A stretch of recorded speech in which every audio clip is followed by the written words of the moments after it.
here at the 2011 ONS conference in Boston, Massachusetts. Happy to have with us Dr. Mei from New York University. Thanks for spending some time with us. Thank you.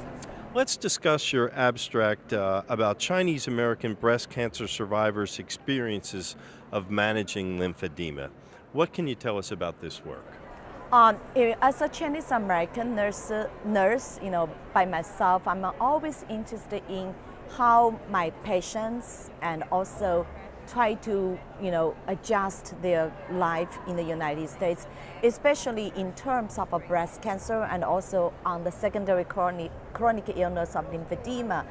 And because even the white population has a lot of struggle in managing lymphedema, so I was very interested in how Chinese American breast cancer survivors dealing with this so difficult, tough chronic illness on a daily basis.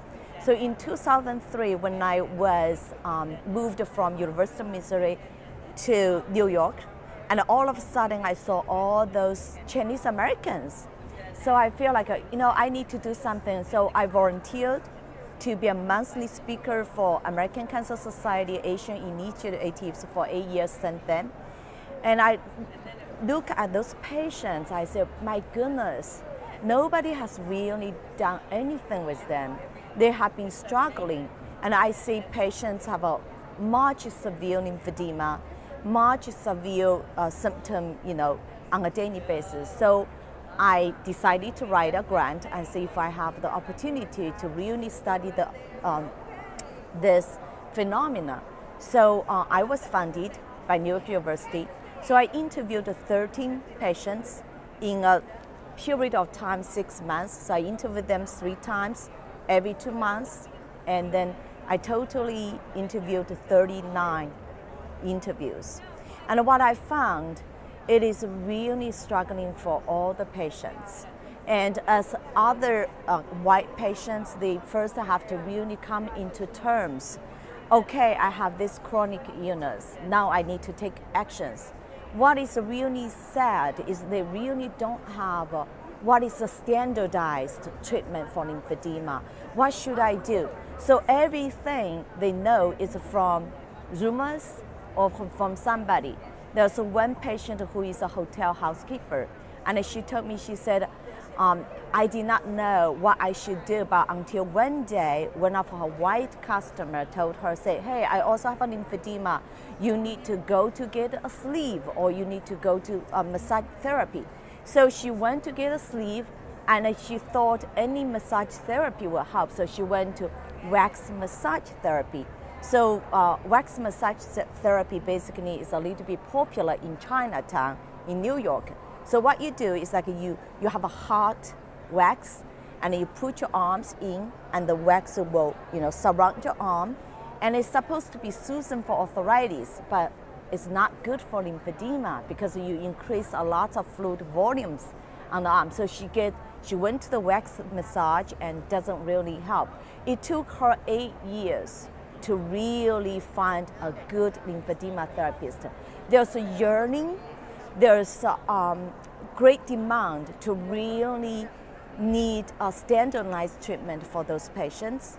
And geographically, because there's no lymphedema centers within the Chinese population in New York, and also financially, those patients are working as factory workers and also waitresses, and their works really increase their risk to get more severe lymphedema because they have to use their arms. They are abused by their bosses, emotionally, financially. It's just a lot for those patients. So you've not only taken an interest in Chinese American patients, but you've taken an interest in Chinese American oncology nurses. Can you talk about your work in this area? It is very interesting. So I was always wondering how many Chinese American nurses in the United States, because in my working environment, and also I seldom see the Chinese American nurses. So I was a volunteer for Chinese American Nurses Association for years, and I was elected as a president last year. And our organization is a non-profit, and our goal is really to promote professionalism in Chinese American nurses, because most of the Chinese American nurses are the immigrants, and basically half of them are second generations. So it's a lot of times people feel so lonely in their working environment. So we try to unite all those Chinese American nurses, focus on professionalism development, and also focus on nurturing next generations of nurses. So we have workshops every year to really introduce advanced knowledge to the nurses. We also establish scholarships for the Chinese American nurses, students, so that we can help them. And also, it's important to know, because the Chinese culture have a 5,000 years history in terms of medicine. That is another so interesting aspect. I would want to study how the patients will do. One of the interesting findings in my study is like those Chinese patients, they will take actions, because in Chinese culture we say you have to work hard in order to obtain the outcomes. So they are willing to work hard, but what they do, like they try to, okay, I will find a food which help the fluid going. So they will drink all the barley soups, and they will do like any kind of like a red bean soups, and they will do any kind of dances, and also tai chi, sword, like a Chinese martial sword, and all of them ribbon dances, And those, like we never heard from other populations, but they are doing it. Some of those different methods or different interventions they do by themselves does work. Like I have two patients who drinks barley soups every day. Their lymphedema control very well. I have another patient who have more than 10 years of lymphedema.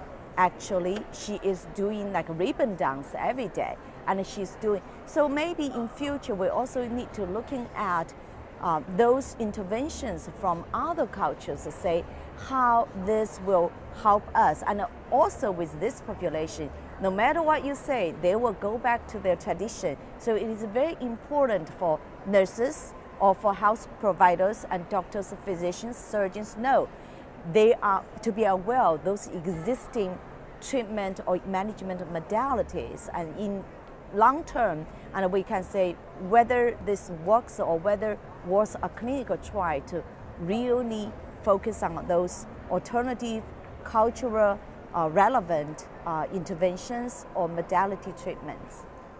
Born in China, you moved to the U.S. 18 years ago. Why is it important for you to combine your Chinese culture with your professional work in oncology?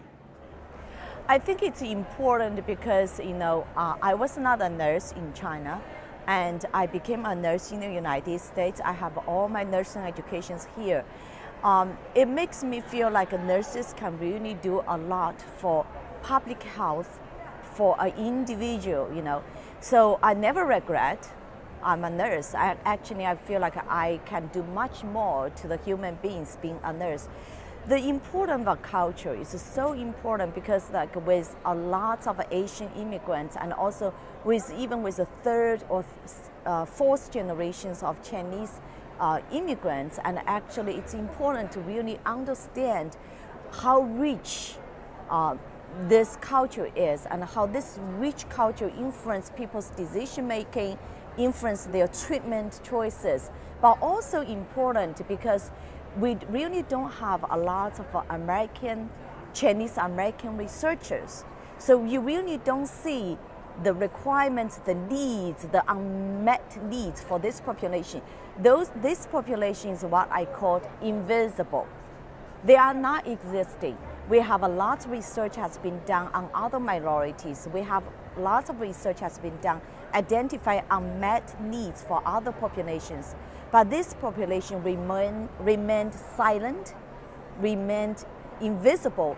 And I think with the growth of the Asian population grow in the United States, especially in the big cities like New York, Pennsylvania, New Jersey, and California, and actually it's important to really for us to understand the needs, health needs of this population. In terms, maybe later on we will understand more and we will target it more to save a lot of money economically to have something done for this population. Doctor, we appreciate you coming by for the conversation. Thank you very much again. Dr. Mei Fu discussing Chinese culture and oncology here on Oncology.TV.